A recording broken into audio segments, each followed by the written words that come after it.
this issue. So I'm very glad Mr. McNeil's here. I'm looking forward greatly to the discussion that we're going to have tonight on what people's feelings and thoughts and concerns are.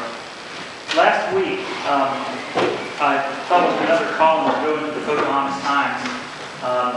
If you recall, I published a column about a month or so back, and people appreciated getting that information out. The Pocahontas Times did not publish it this time. I presume due to space limitations, I'm not sure. Anyway, I want to pass out that column that was, it's now kind of dated. It mentions that we were going to go to Western County on September 15th, which we did.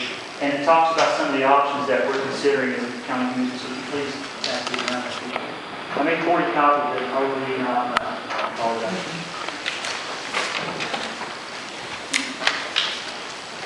Okay, Mr. McNeil, thank you very much for coming.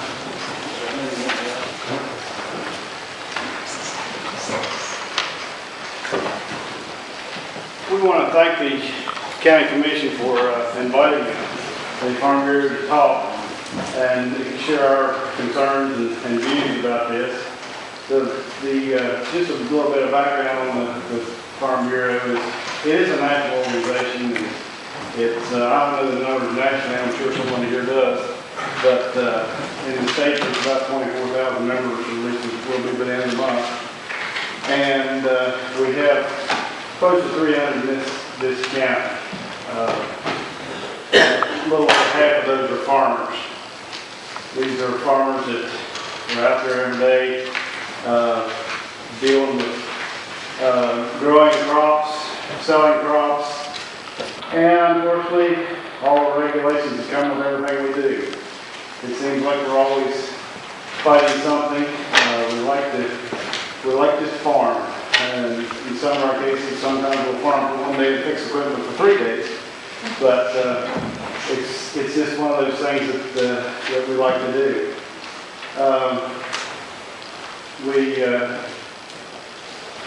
We as a group of Farm Bureau members, we do get some input given to the state on what they, what we think they need to do. And obviously they don't agree with us all the time. And we, I'm back to you, sorry.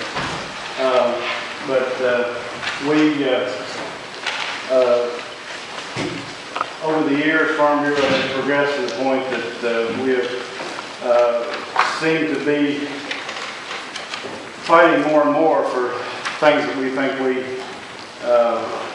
we should be doing anyhow. So we locally we have not taken a stand on the Marcellus Shale. We have members that go both ways, and I have quite a few members here tonight that are either on Farm Bureau, and some of you that are here are probably members I haven't noticed. But we do appreciate this time. And briefly, the members that I've talked to, and I'm going to see if anyone wants to come up and talk to you here shortly. But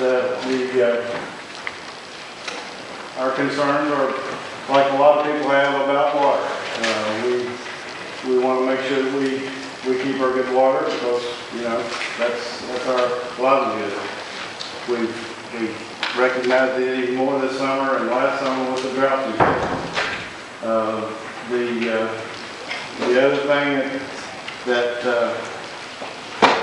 we are all concerned about, whether our Farm Bureau members or not, is our rights to do with our land what we feel we need to do. Whether it is the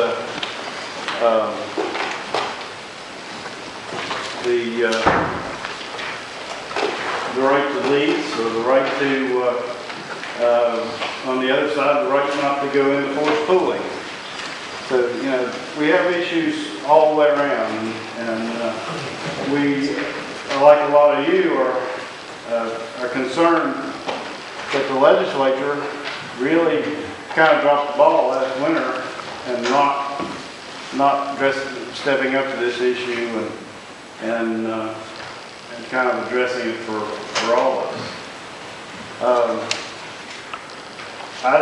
I'm not really prepared to take questions, but as a group of members that are here, we sure can have some others that want to talk and have some input.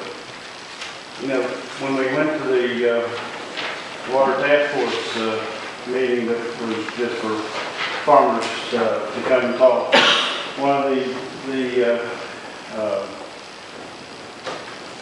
opinions, I guess, well, the statements that was made that night was, yeah, please don't put any more regulations on us. Well, you know, unfortunately, we live by those regulations about every day. One of the most recent fights that we've gone through is I'm not sure who it was, in the feds wanted to make it mandatory that all farm tractor drivers have CDLs. And you know, that it's just ludicrous, some of the things they come up with. So, and I'm not by any means, you know, Come around this way. comparing, you know, apples to oranges or anything like that, but it's one of those things that we seem to be fighting a fight about every time we get up. Kenneth, Dave, anybody want to? Dolan? Mr. McNeil, just before taking any comments, I forgot to mention, everyone here is going to get a chance to speak sort of on public comments and give each person about 3 minutes maximum to get everything crowd. That said, of course, the farm bureau members who are here on this agenda item, absolutely, Mr. McNeil, encourage anyone to speak on that. Charles? I know you're not the right word, come on. We really want to hear what some concerns are.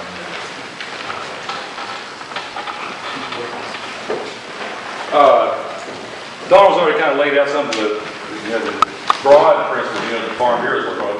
From my perspective, you know, I'm currently president of the State Farm Bureau. And, you know, when it comes to this Marcellus drilling issue, you know, we've been very active on it since the beginning. We, you know, as soon as it started, we were the organization that was out there with informational meetings. You know, a lot of people didn't understand what was, you know, what the possibilities were, what could happen, what was going to happen through the process. They didn't know what to include in the lease. They didn't know what to not include. They didn't know what you know, the end result was really going to be. And you know, there was a lot of land went out going across this county and across other counties, you know, leasing up land. And folks didn't really have, you know, a lot of knowledge of what to do and, you know, what to have in it. We had about 15 educational meetings all across the state. Had one here in Pocahontas County, up at the middle school. Had them all across the state to try to help inform people about what the, you know, what to do, and, you know, as we work through this process, what the possibilities were. You know, at no time, you know, the Farm Bureau has always said this, you know, that we're for the development of the resource, but we want it done right. And, you know, we've worked for legislation. During this past legislative session, you know, we had legislation that was prepared and ready, had the votes in the House, and the vote get passed, but the House leadership held up the vote, you know, in the last half an hour of the session this year. It's the reason we don't have some of the rules and regulations in place to govern Marcellus drilling in the state right now. We're working, just in a meeting last week, we're working now with all the players in the oil and gas industry, with the other organizations. We're working with them all across the state to get these provisions put into legislation, which will probably be in the legislative session coming up. There will also be, it's still a slight possibility that it'll be in a special session here later this fall. But you know, the importance of that is, you know, I think a lot of the confusion here is because we don't really have, you know, a clear set of guidelines and rules. So we know what the gas companies need to do. We know what we have, you know, what our rights are as individuals. We don't know really, you know, in this part of the country, this part of the state, you know, most of the property owners, you know, own their minerals. And, you know, in some parts of the state, that's not the case. They're just surface owners where, you know, an absentee owner, you know, owns the minerals underneath. And it's a whole different set of circumstances we're working with. But here, where most of us, you know, own our minerals, it's a very valuable resource to us. And I was just in a meeting in Chunker County last week. They just had a pool up there that was put together. There's 75,000 acres that was in the pool. They just leased the Marcellus. There are several horizons of shale that can be drilled. In this county, the Marcellus probably isn't as thick as other counties. In some parts of the state, it kind of thins out a little bit. But there's a Utica shale that's under it that has probably 3 times as much as the Marcellus. We're concentrating on the Marcellus, but there's a lot of other big possibilities out there. The oil and gas folks tell us that we're sitting on top of the biggest natural gas find in the world in this part of the country. It's a resource that will be developed, and the key is to have the provisions and protections in there so it's developed in a responsible manner. But Farm Bureau, our stance is, we're not against the development of the resource. We want it done right, and I guess what bothers me and bothers. And the Farm Bureau has been involved in several cases like that are similar, not exactly like this. But what my take is, and what Farm Bureau's take is, especially when it comes to property rights, when you get a knee-jerk reaction like that we're probably looking at here, of putting a ban on drilling just because we don't have some of the protections in place or the guidelines in place, you're taking a property right away from us as landowners or other people's mineral owners, and under the Constitution, you can't do that unless you compensate people for that taking, because it is a taking without compensation.